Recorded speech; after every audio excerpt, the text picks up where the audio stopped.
Podrán acceder a esa información y profundizar en la materia, ¿vale?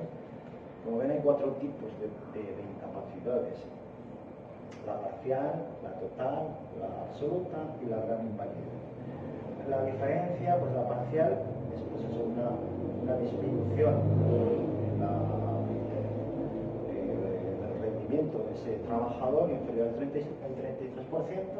la total es para la inhabilitación del trabajador en su profesión, pero que puede trabajar en otras.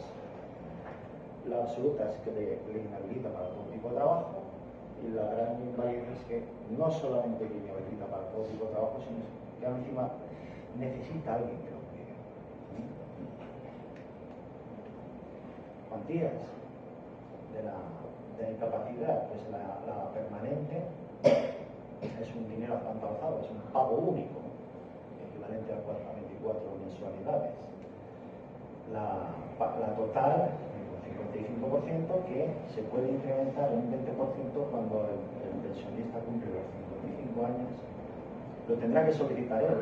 Si no lo solicita, la Seguridad Social no se lo va a ofrecer. Tiene que hacer, ¿vale? Solicitarlo. La absoluta es el 100% y la gran invalidez es el 100%, más un plus, que eso ya lo valora la Seguridad Social, son los porcentajes en función de las cotizaciones y demás. Un plus añadido por esa dependencia de alguien que lo cuide, ¿vale? Otra pensión, genéricamente se habla de multisupervivencia con otro link. Aquí entran varios tipos de pensiones. La de viudedad, que es la más común. La prestación temporal de viudedad, que esto es para casos que no hay muchos, pero bueno, en caso de que no están casados, que haya una relación de pareja de hecho, que no esté consolidada, en fin. Y las prestaciones tienen carácter temporal, no es como el concepto de pensión, que ya tiene un carácter permanente, vitalicio, ¿no? O sea, la prestación es temporal.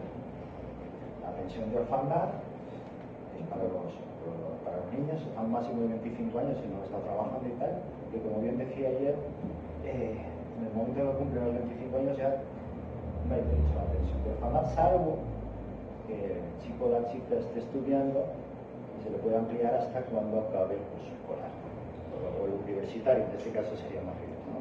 Por la edad. La pensión en favor de familiares y el subsidio son 2 tipos de ayudas que se dan para gente que se han dedicado a cuidar a un familiar directo, que han tenido que dejar su actividad laboral y que pues, ha fallecido, y esa persona no tiene nada, ¿no? Se le puede dar una pensión. El auxilio por defunción, que es una cantidad pequeña para cubrir los gastos del entierro. Indemnizaciones por accidente de trabajo o